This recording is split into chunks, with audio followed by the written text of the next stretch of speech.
Meus queridos irmãos, a graça e a paz do Senhor Jesus. Amém. Glória a Deus. Vamos abrir nossas Bíblias em Neemias, capítulo 4. Neemias, capítulo 4.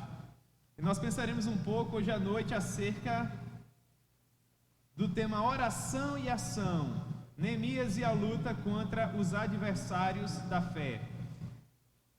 Neemias capítulo 4, nós estaremos estudando hoje à noite todo o capítulo, do verso 1 ao verso 23. Neemias acaba de chegar em Jerusalém e ele já tem uma ideia da dimensão do trabalho árduo que ele terá pela frente. Ele acabou de dividir as equipes que estariam trabalhando nos muros e agora finalmente ele começaria de fato a colocar a mão na obra. E quando isso finalmente aconteceu, os adversários se levaram de uma maneira muito mais feroz para tentar fazer com que a obra do Senhor não prosperasse. Portanto, esse será o contexto para a nossa breve reflexão de hoje à noite. Quando os adversários se levantam para tentar impedir o desenvolvimento da obra de Deus, o que nós devemos fazer? À luz do exemplo de Neemias, nós devemos orar, mas também devemos agir de acordo com a sabedoria que Deus haverá de nos dar. E será sobre isso que nós estudaremos hoje à noite. Portanto, capítulo 4, a partir do verso 1, o nosso irmão Neemias, que escreveu esse diário, nos escreveu assim: Tendo Sambalate ouvido que edificávamos o muro, ardeu em ira e se indignou muito e escarneceu dos judeus. Então falou na presença de seus irmãos e do exército de Samaria e disse: Que fazem esses fracos judeus? Permite-se-lhe a isso?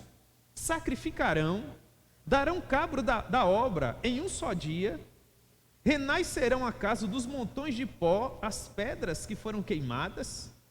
Estavam com ele Tobias, o amonita, e ele disse: Ainda que edifiquem, vindo uma raposa, derribará o seu muro de pedra. Então Neemias orou e disse: Ouve, ó nosso Deus, pois estamos sendo desprezados. Caia o seu opróbrio sobre a cabeça deles, e faze que sejam despojo numa terra de cativeiro. Não lhes encubras a iniquidade, e não risque de diante de ti o seu pecado, pois te provocaram a ira na presença dos que edificavam. Assim edificamos o muro, e todo o muro se fechou até a metade de sua altura, porque o povo tinha ânimo para trabalhar.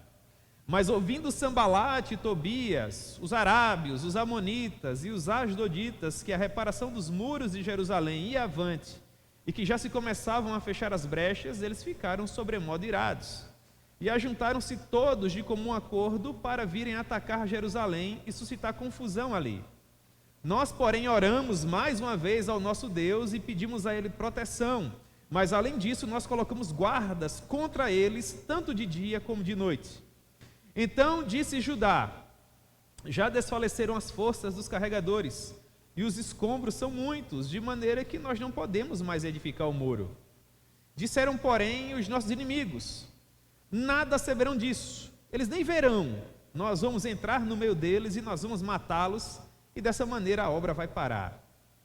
Quando os judeus que habitavam na vizinhança deles 10 vezes nos disseram que eles nos atacariam, de todos os lugares onde moram, subiriam contra nós, então eu coloquei o povo por famílias nos lugares baixos e abertos, e também por detrás do muro, com as suas espadas, as suas lanças e os seus arcos.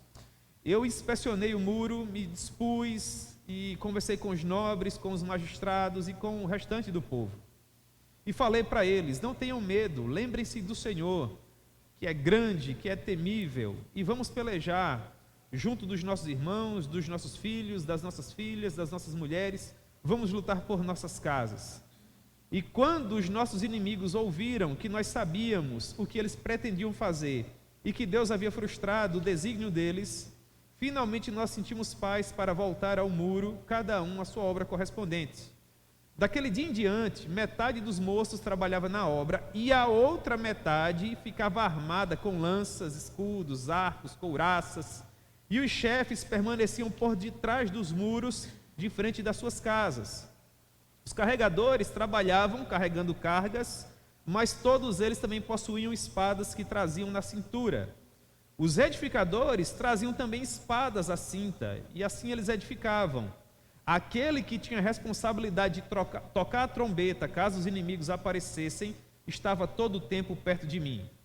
Então eu disse aos nobres, aos magistrados e a todo o povo: a obra é muito grande, e nós somos em pequeno número, portanto nós não podemos ficar separados uns dos outros. No momento em que vocês ouvirem o som da trombeta, corram para o local de onde estiver soando o barulho, e o nosso Deus haverá de pelejar por nós. Dessa maneira nós trabalhávamos na obra, metade empunhando armas, do raiar do dia até o pôr do sol. Nesse meio tempo, eu disse ao povo: cada um com seu auxiliar fique em Jerusalém, para que de noite vocês possam atuar como muro, guardando aqueles que trabalham durante o dia. Nem eu, nem os meus irmãos, nem os meus auxiliares, nem os homens da guarda que me seguiam, largávamos as nossas roupas quando nós descansávamos. Nós nos deitávamos, mas as nossas armas estavam à nossa direita. Amém? Que Deus possa propor a sua palavra ao nosso coração. Eu gostaria de orar um pouco mais com os irmãos hoje à noite, em nome de Jesus.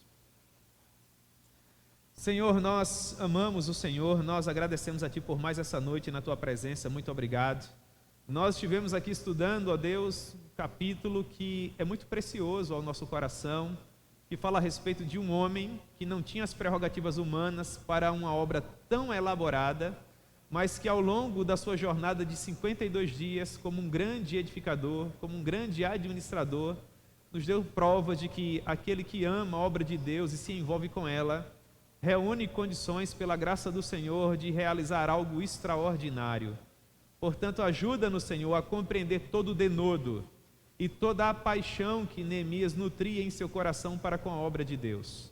Ajuda-nos, ó Pai, a aprender com o exemplo de Neemias, para não sucumbirmos diante das dificuldades, nem recuarmos diante dos inimigos da obra de Deus, mas ser conosco para nos abençoar e nos encher de força e poder no Espírito Santo, Senhor. No nome de Jesus. Amém. Pois bem, meus irmãos, no capítulo 3, que nós não estudamos, se você fizer uma leitura atenta, você vai perceber que Neemias ele avaliou de uma maneira meticulosa toda a questão dos muros de Jerusalém. Neemias ele se inteirou acerca de como se encontravam os muros e as portas da cidade e se aquela situação correspondia ao projeto prévio que ele havia elaborado. Quando finalmente Neemias compreendeu isso, ele começou a estudar as pessoas que perfaziam a cidade de acordo com as suas características.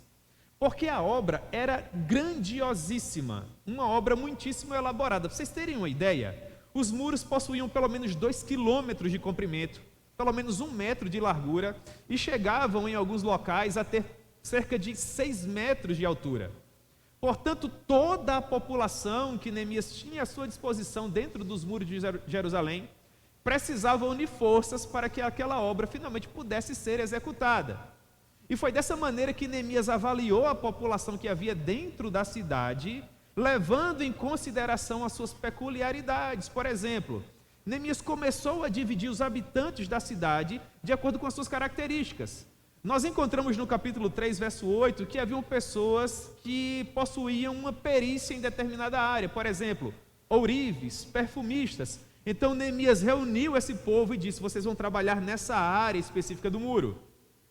O que nos faz compreender que Neemias levou em consideração que aquelas pessoas possuíam afinidade. Os perfumistas se conheciam uns aos outros. Os ourives se conheciam uns aos outros. Haveria comunicação, eles dividiriam o cotidiano. Portanto, Neemias os colocou naquele devido lugar. Mas ele também reuniu as pessoas de acordo com as suas profissões. No capítulo 3, verso 32 e 33, Neemias diz que em uma área específica do muro, ele colocou os comerciantes, ele colocou os mercadores. E ele continuou observando o povo e também os dividiu por vocações e por famílias. Os sacerdotes colocaram a mão na obra, até o sumo sacerdote trabalhava, bem como os levitas, os servos do templo e até a aristocracia de Israel se envolveu na construção dos muros. De modo que do comportamento de Neemias, quando ele dividiu a população da cidade dessa maneira, nós podemos extrair, irmãos, algumas lições que são muito valiosas, sobretudo para nós que temos a responsabilidade de atuar na obra de Deus. O que nós aprendemos quando observamos o capítulo 3, que serve de introdução para o nosso estudo breve do capítulo 4 de hoje à noite. Em primeiro lugar, nós aprendemos que precisamos trabalhar em equipe. O que isso significa? Que ninguém pode fazer a obra do Senhor sozinho. O apóstolo Paulo foi o maior teólogo de todos os tempos. Um homem que Deus vai usar para escrever 50% do Novo Testamento. Mas se você fizer um cálculo rápido, estudando as epístolas que Paulo escreveu, você vai perceber que ele contou com mais de 30 auxiliares ao longo da sua jornada. De modo que, se as pessoas certas trabalharem conosco, assim como trabalharam com Paulo, assim como trabalharam com Neemias, seguramente nós desenvolveremos os projetos que Deus tem colocado no nosso coração de uma maneira muito mais rápida. Portanto, com Neemias nós aprendemos que quanto à obra do Senhor, ninguém fica de fora. Todo mundo tem algo a contribuir. Os líderes servem como exemplo. Como eu falei para vocês, algumas pessoas se destacavam no trabalho.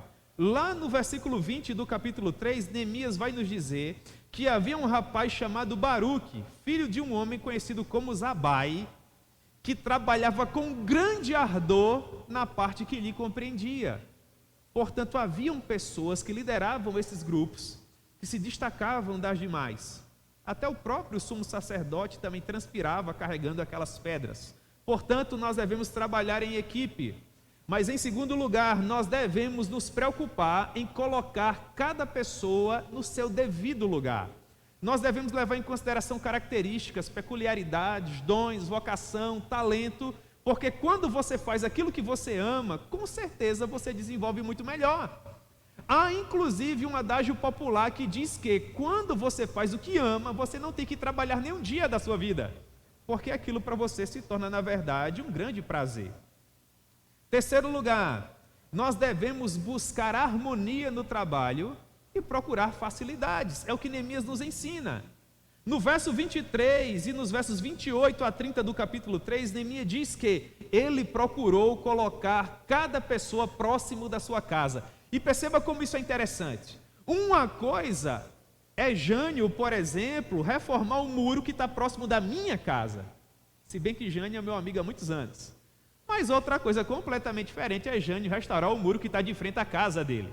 Jânio sabia que daí a pouco os inimigos atacariam Jerusalém, que todo tipo de artefato seria usado para tentar derrubar o muro. Ele ia edificar na frente da casa dele com uma argamassa falida?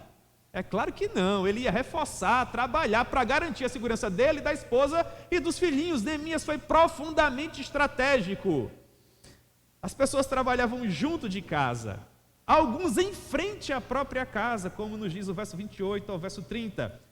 Busque harmonia, procure por facilidades. E em quarto lugar, não espere por unanimidade. Nem Jesus foi maioria. Algumas pessoas não queriam trabalhar com Neemias. Lá no capítulo 3, verso 5, o próprio Neemias vai dizer que os nobres da família dos tecoitas, lá de onde veio o profeta Amós, Amós era tecoita, não quiseram se envolver no trabalho, não se sujeitaram às ordens de Neemias. Sabe o que Neemias fez? Problema deles. Eles não terão parte, nem herança, nem memorial na obra que nós estamos realizando. Meus irmãos, quem quer fazer, faz. Nós não estamos fazendo, no caso do texto que estamos estudando, para Neemias, ou para mim, ou para quem quer que seja. Nós estamos fazendo para Deus. Portanto, escolha com muita perspicácia onde você vai gastar a sua energia vital. Neemias não gastou a preciosa energia vital dele com quem não queria. Meu irmão, você não quer não? Então não faça. Neemias gastou a energia vital dele com quem queria. Quer trabalhar? Então vamos trabalhar juntos. E isso é tão importante, irmãos, porque a vida tem muita pressa. Se você não escolher bem as batalhas que você deve travar, você pode gastar muito tempo precioso em uma batalha que não lhe dizia respeito, enquanto aquilo que você nasceu para fazer, você deixou de lado.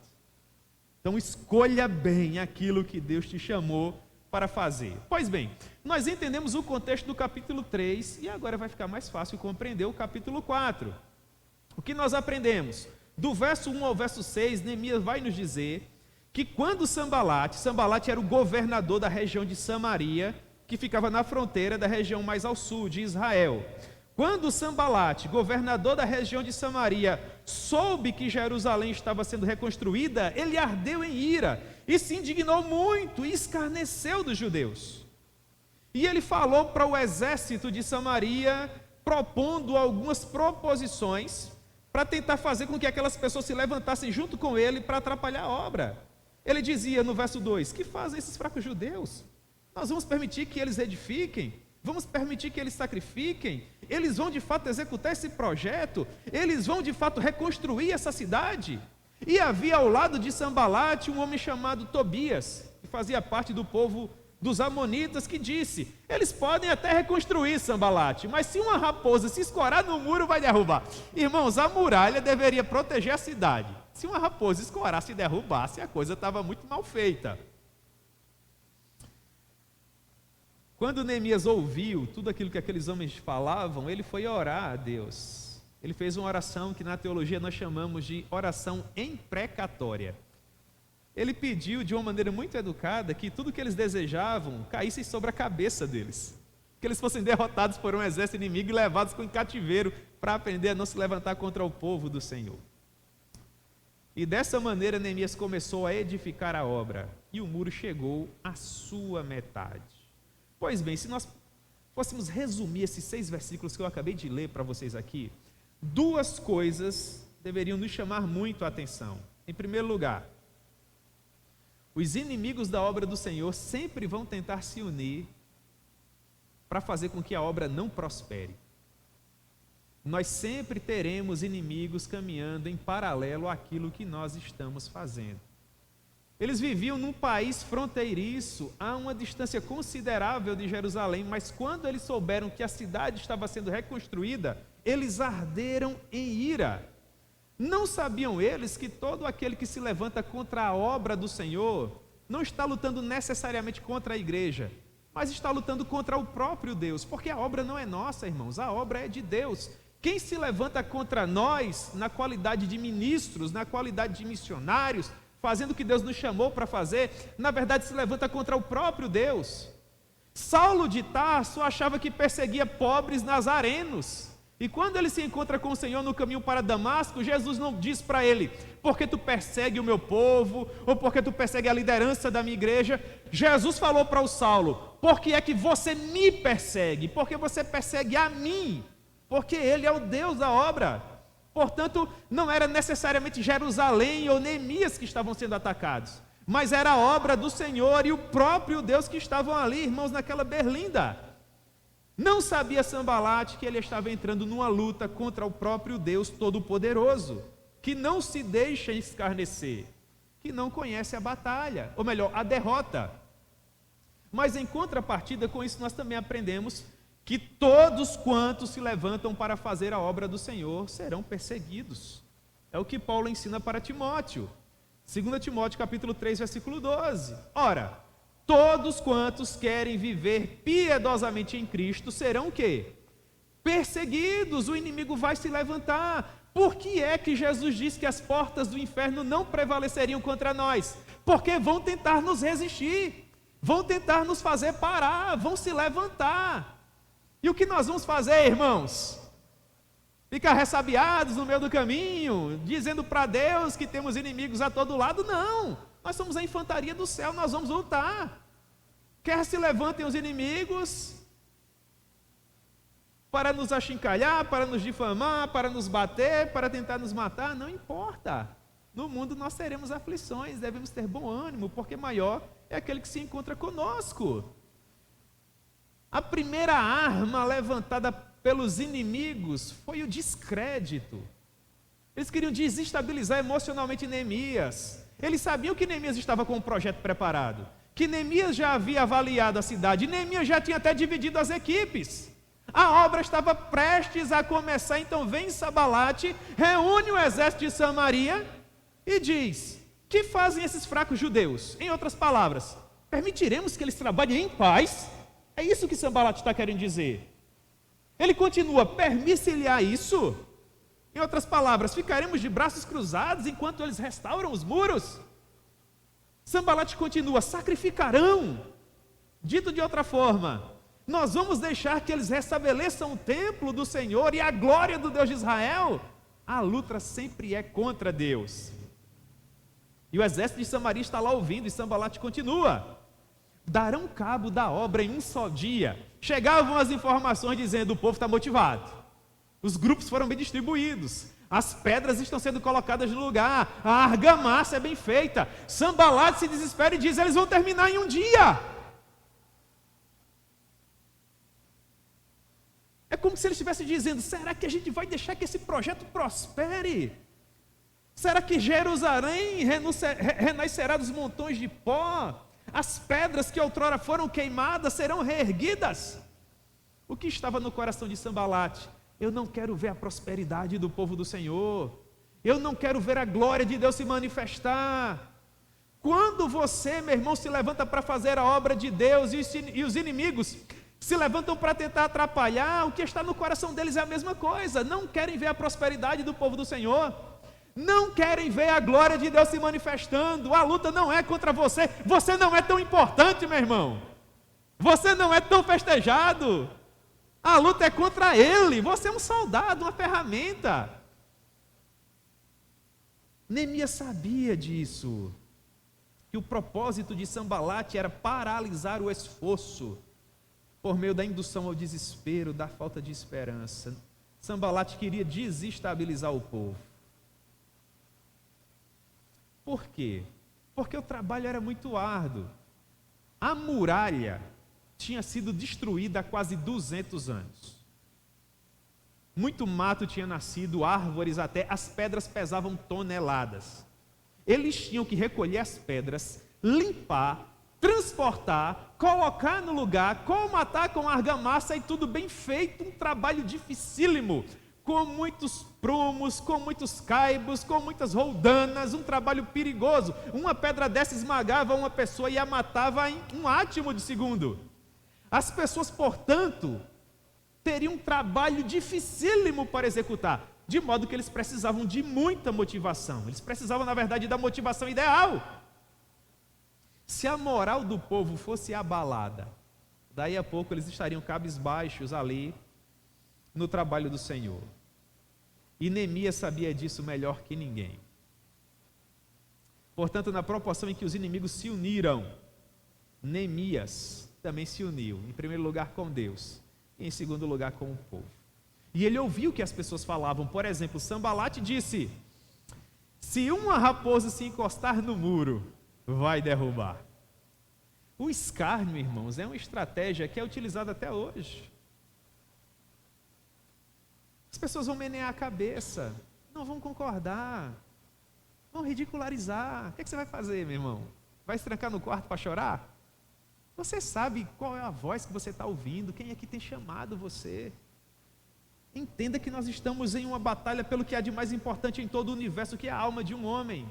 Em 1940, um rapaz com cerca de 20 anos de idade disse: Deus tem me dado uma visão, e eu vou evangelizar milhares de pessoas em campos de futebol, e através da televisão que acabou de ser inventada. E as pessoas diziam: isso é um lunático. Qual o nome dele? Billy Graham. Billy Graham, irmãos, com a graça de Deus, reuniu cerca de 210 milhões de pessoas nos estádios de futebol onde ele pregou, nas praças, nos ambientes ao ar livre. Ele pregou para cerca de 1 bilhão de pessoas por meio da televisão, na primeira metade do século passado. E o que nós aprendemos com isso? Que os inimigos apenas prevalecerão se nós desistirmos. Se nós continuarmos, a vitória será nossa. E eu tenho certeza disso, porque o nosso Deus não conhece derrota. Se nós existirmos, irmãos, seremos vitoriosos, porque não é nós que estamos de fato lutando por nossa própria obra, mas é Deus que está fazendo prevalecer o nome dele. Então Neemias se levanta ante a astúcia dos inimigos e ele ora e diz: ouve, ó nosso Deus, nós estamos sendo desprezados. Faça alguma coisa, Senhor, motive esse povo. Coloque-lhe poder no coração, luz nas suas mentes.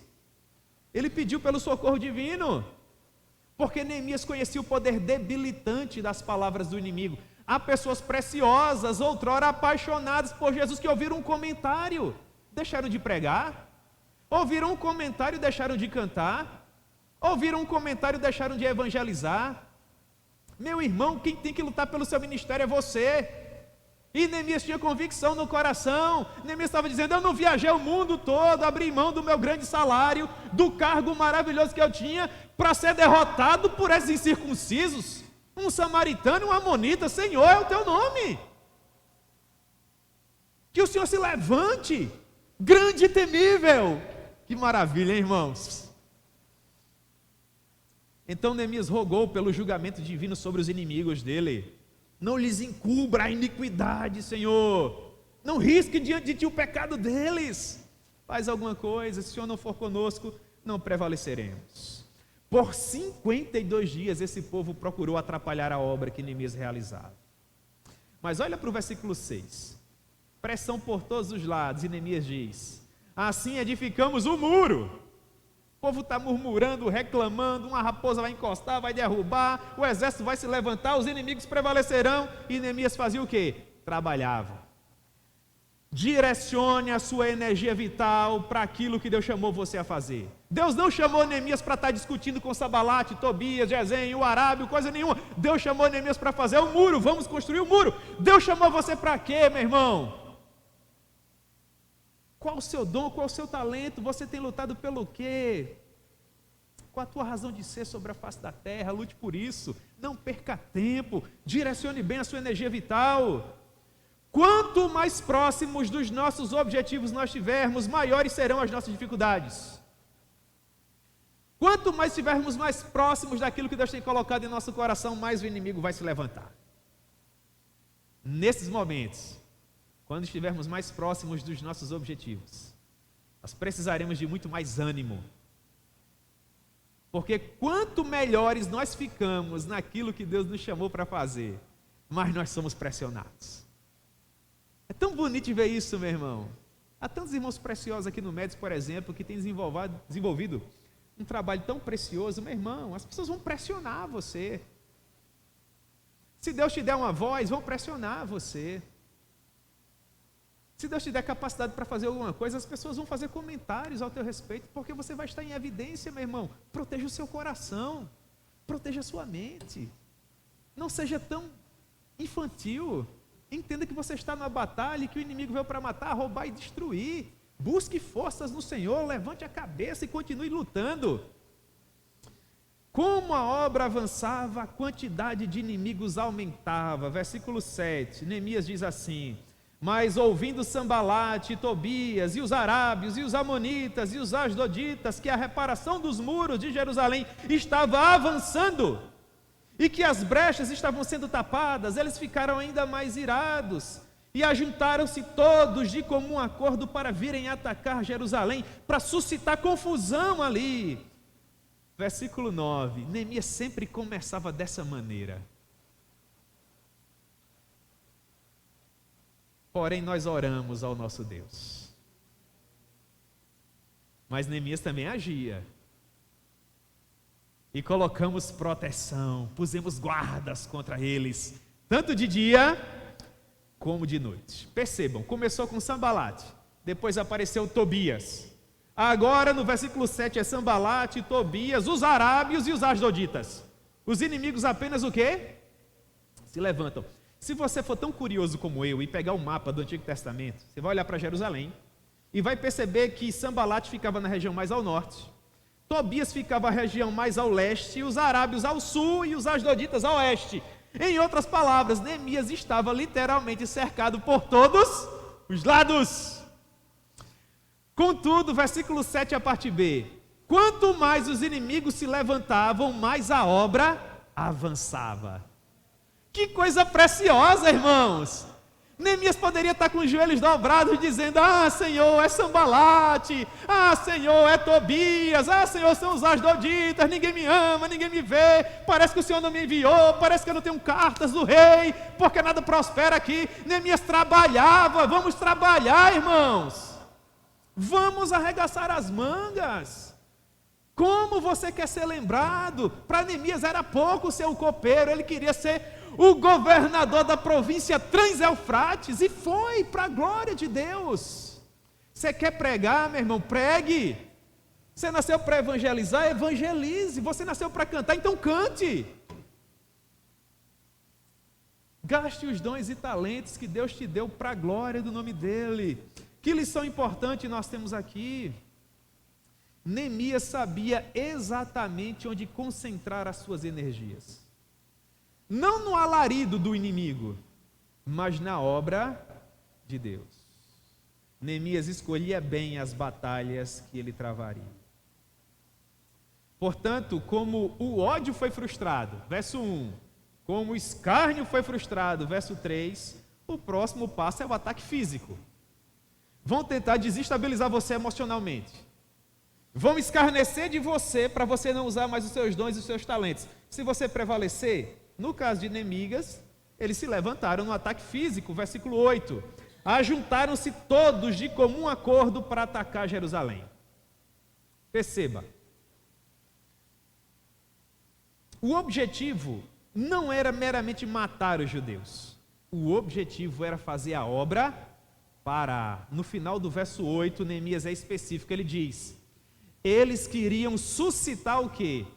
Confusão. Vocês lembram que Neemias dividiu os grupos de uma maneira específica, cada um trabalhando harmoniosamente, de frente da sua casa, as coisas caminhando bem. O muro já estava na metade, irmãos.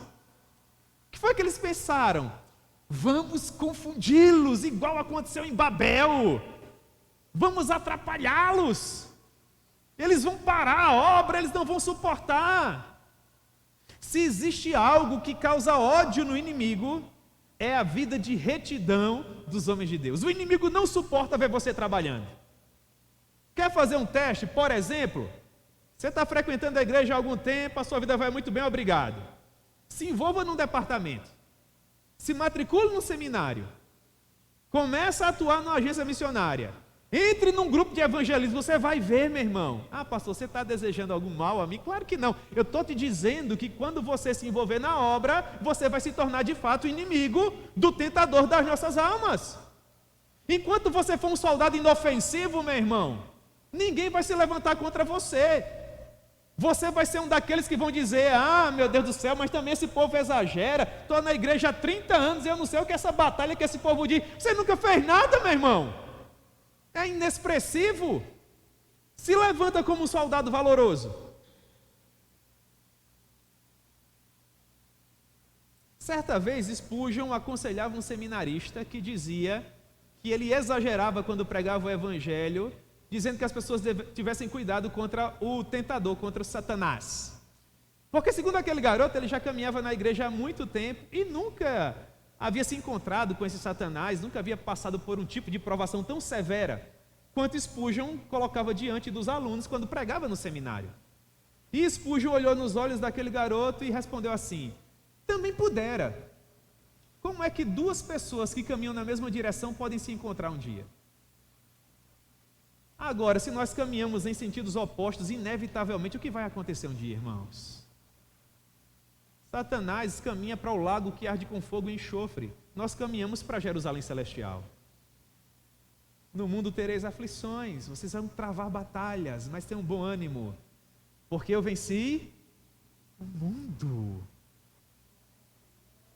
Que coisa preciosa. Neemias orou a Deus, mas Neemias também agiu. Ele colocou proteção, tanto de dia quanto de noite. Um conselho para você, meu irmão: proteja o seu coração, proteja a sua mente, proteja o seu ministério. Deus te deu capacidade para ensinar. O inimigo provavelmente vai te atacar nessa área. Não gaste energia vital batendo boca com ele. Vai estudar, meu irmão. Ele vai dizer que você dá aula mal, você vai estudar, vai dar aula bem. Quem vai vencer? Deus te deu capacidade para pregar? Vão dizer que você não prega bem. O que é que você vai fazer? Vai discutir com ele? Não, você vai orar, meu irmão, você vai jejuar, e você vai mergulhar na palavra, e Deus vai te conceder graça, e você vai crescer nessa capacidade de expor com propriedade as Escrituras. E quem vai vencer? Você consegue ver isso? Coloque os seus olhos no seu objetivo e não desvie os seus olhos dele. Assim como Neemias. Neemias queria ver o muro construído. O que nós aprendemos? Que a oração é muito bem-vinda, mas junto com a oração também deve vir a ação. É oração e ação. Versículo 10. Então disse Judá: as forças já desfaleceram dos carregadores, os escombros são muitos. Nós não temos mais como edificar o muro, estamos cansados. Os inimigos, todavia, versículo 11, maquinavam da seguinte maneira: vamos invadir a cidade e vamos dar no meio deles, vamos matá-los. Eles nem vão saber o que aconteceu, e dessa forma a obra vai cessar. Versículo 12: quando os judeus que habitavam na vizinhança da cidade de Jerusalém 10 vezes nos disseram que os inimigos iam nos atacar por todos os lados, então pus o povo por famílias, nos lugares baixos e abertos, por trás do muro, com as suas espadas, as suas lanças e os seus arcos. Inspecionei a obra, eu me dispus e conversei com os nobres, com os magistrados e com todo o restante do povo, dizendo: não tenham medo. Se os inimigos atacarem, se lembrem do Senhor, nosso Deus grande e temível, e lutem por nossos irmãos, por nossos filhos, por nossas filhas, por nossas mulheres, e lutem por nossas casas. Quando Neemias acabou esse discurso, o povo já queria, não era mais nem esperar, era pular o muro e atacar. Meus irmãos, nos momentos mais críticos, surgem os soldados mais valorosos. Neemias era o Winston Churchill do século V a.C. Que coisa preciosa, não é? O povo estava caminhando muito bem, versículo 10. Mas todo santo dia, quando eles acordavam para trabalhar, chegavam os vizinhos e diziam: o inimigo está bem pertinho.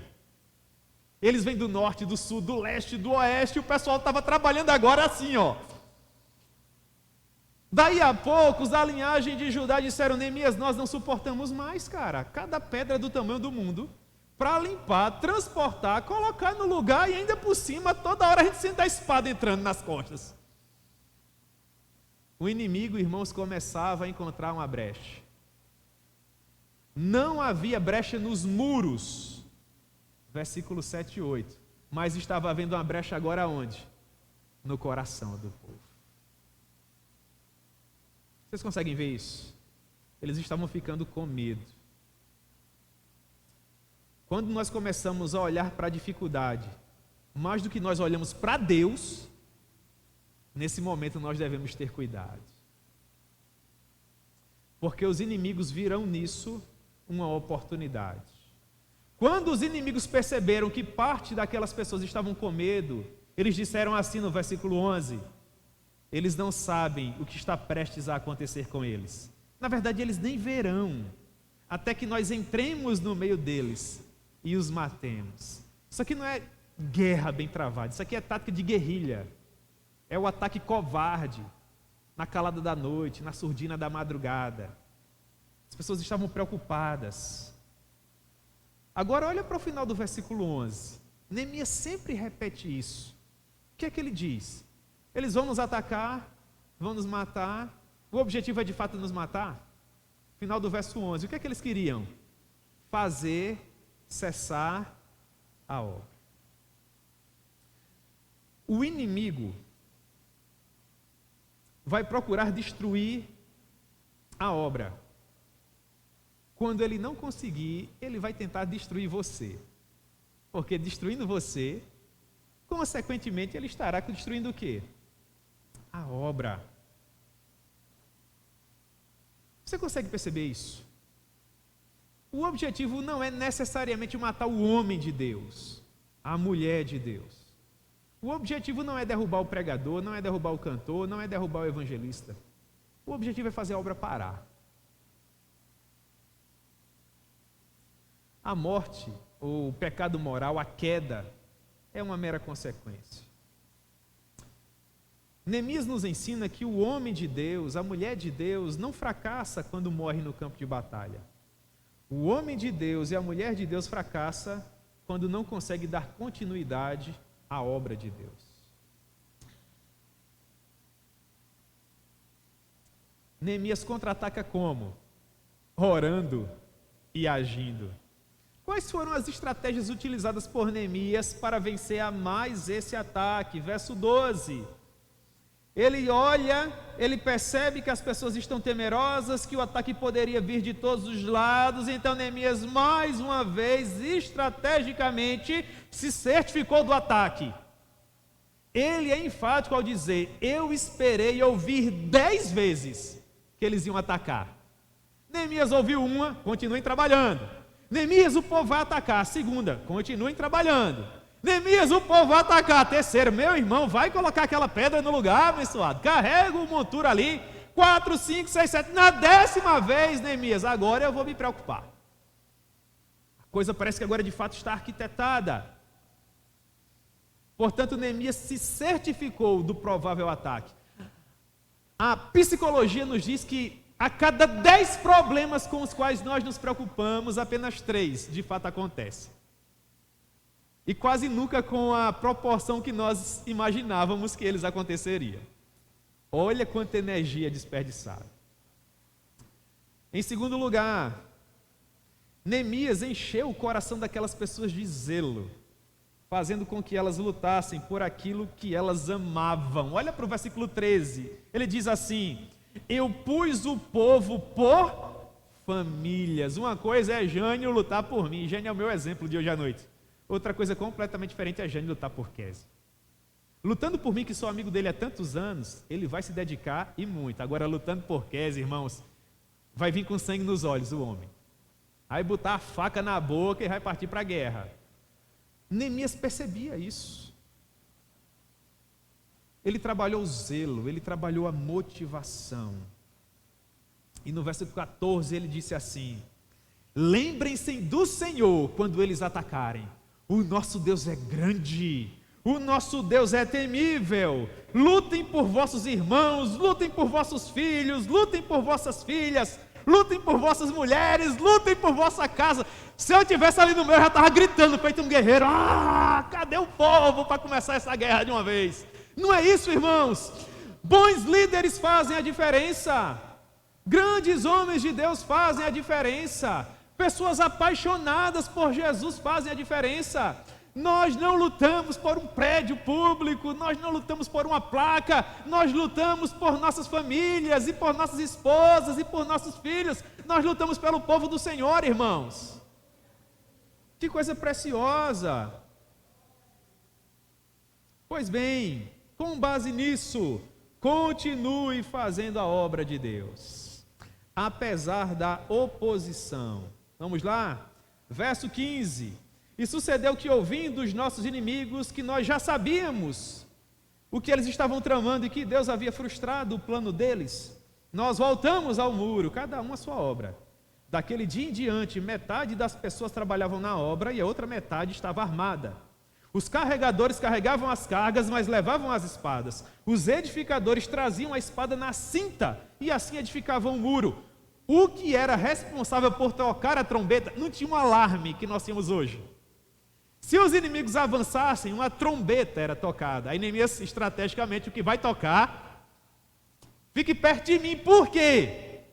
Porque Neemias fazia a leitura correta. Neemias sabia o que estava acontecendo, ele liderava o projeto. Se de repente Neemias terceirizasse a responsabilidade e o cara fosse lá meio covarde, quando ele visse uma raposa no arbusto, toca a trombeta que o pessoal vem aí. Imagina aí, irmãos, que loucura. Neemias, fica aqui perto de mim. Se eu mandar, você toca, se não, fica pianinho aí. E falou para os demais, no local que vocês ouvirem o som da trombeta, versículo 20, corram até lá. E o nosso Deus é quem vai pelejar por nós. Versículo 21, dessa maneira nós trabalhávamos na obra, metade com as lanças, desde o raiar do dia até o pôr do sol. Cada moço andava ao redor do seu amigo, tanto de dia como de noite, lhe servindo de muro. Verso 23, nem eu, nem os meus irmãos, nem os moços que trabalhavam conosco, largávamos as nossas roupas quando nós descansávamos, e as armas estavam à nossa direita. Irmão, isso aqui é o copeiro do rei. Eu fico maravilhado com isso. Winston Churchill estudou a vida toda para aquilo. Eu não quero tirar a glória dele, foi um homem fenomenal. Mas Alexandre o Grande, Napoleão Bonaparte foram grandes estrategistas, treinaram a vida toda, foram educados em grandes exércitos. Neemias serviu o copo na mão do rei. E nós encontramos um dos maiores administradores que o mundo já viu, um dos maiores estrategistas bélicos que o mundo já viu. Que coisa preciosa. Faz lembrar aquela primeira pregação, né, irmãos? Quem ama se envolve. Segunda pregação, quem quer faz. Nós aprendemos tantas coisas preciosas com Neemias. Coisa importante para olhar no versículo 15. Voltamos todos à obra, cada um no seu devido lugar. Neemias não improvisava, era o plano da maneira que deveria ser traçado, da maneira que deveria ser desenvolvido. Todo mundo sabia o que devia fazer. E a partir daquele dia, metade trabalhava na construção, metade estava armada para proteger os seus irmãos. Cada um trabalhando ao lado da sua família, edificando na frente da sua casa, lutando por seu próprio sangue. As pessoas, portanto, começaram a compreender que não se tratava do muro, se tratava da vida, se tratava da esposa, se tratava do filho, se tratava da glória. Que coisa extraordinária! Ah, se nós percebêssemos isso, irmãos. Não se trata de quem é o pastor, não se trata da denominação, não se trata do prédio. Se trata das nossas famílias, das nossas esposas, dos nossos filhos. Se trata da glória do nosso Deus, irmãos. E Neemias dizia: se vocês ouvirem o som da trombeta, corram para perto dela.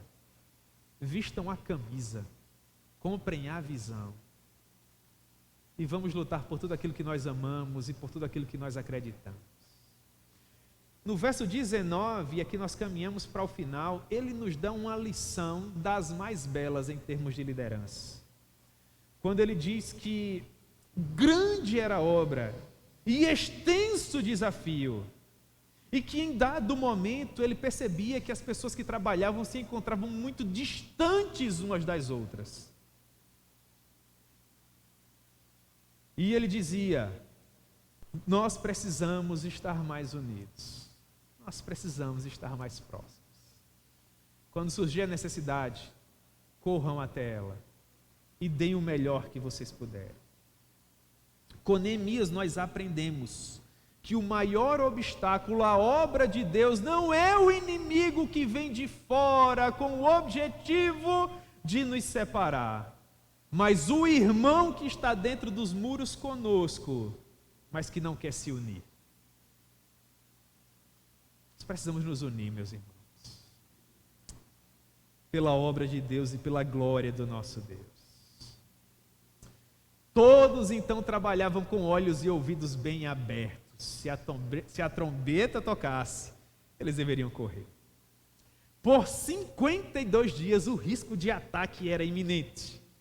Mas o povo vigiava desde o nascer do sol até o pôr. Então fica imaginando quantas noites Neemias não ouvia um barulho e colocava a mão na espada.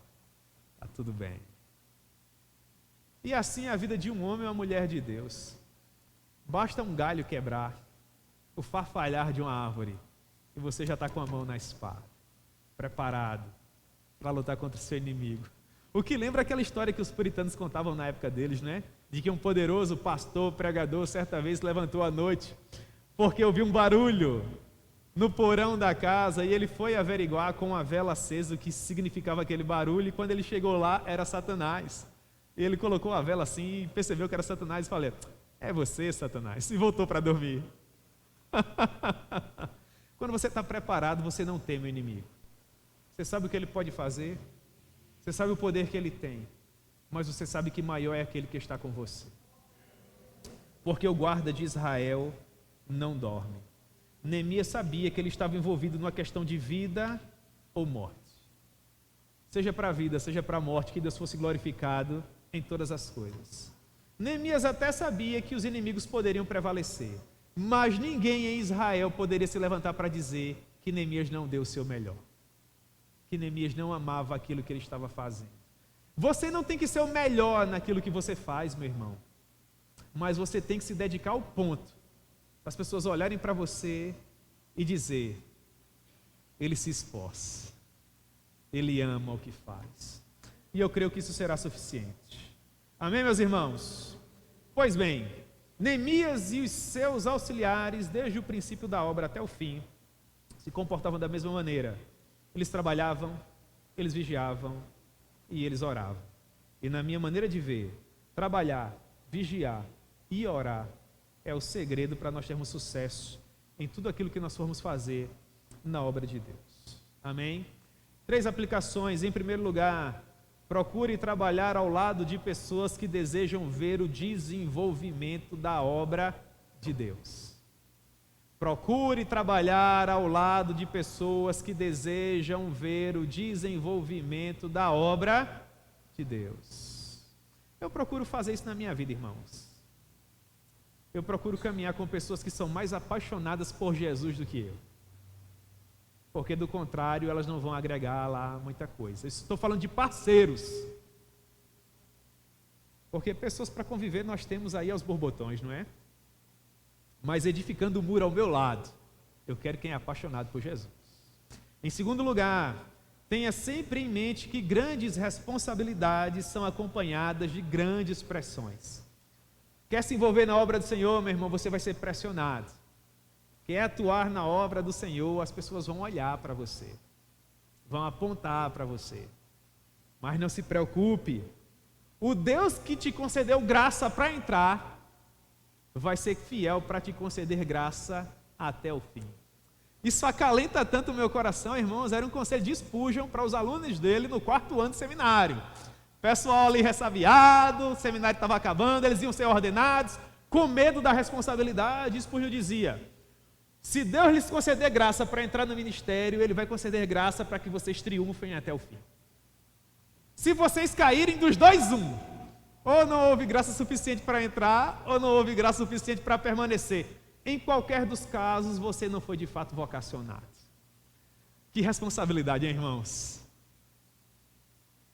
A coisa é séria. Terceiro lugar, proteja a sua mente. Proteja o seu coração. Vocês sabiam que há muitas pessoas apaixonadas por Jesus que literalmente abriram mão do talento que Deus lhe deu por causa do comentário, de uma piadinha, de um escárnio? Há um louvor antigo, né, em que o cantor dizia que haviam vasos que eram encostados, e na canção ele dizia, como se fosse Deus falando, né? Eu ainda te quero, ó vaso encostado, pelo tempo esquecido, inutilizado.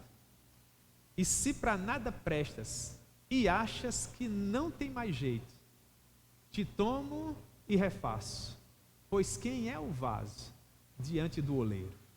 Eu creio que Deus pode te refazer hoje à noite, meu irmão. Eu creio que Deus pode restaurar o teu ministério hoje à noite. Eu creio que você pode voltar a cantar.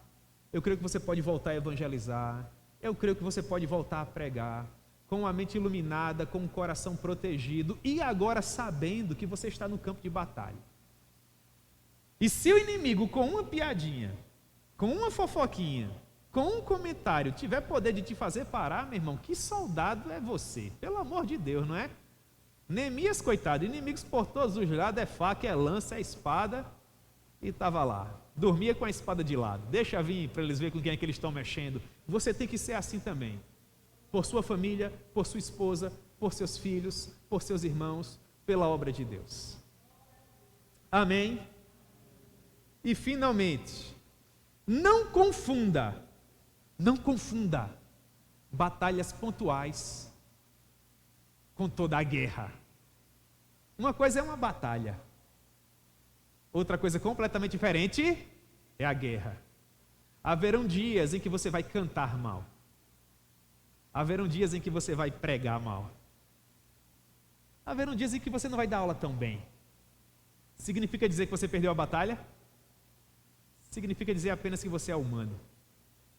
É só rever o conceito, trabalhar melhor o projeto, acreditar um pouco mais, confiar um pouco mais, e a próxima canção vai sair melhor.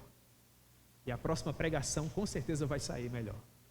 E a próxima aula pode ser a melhor de todas, para a glória de Deus. Amém?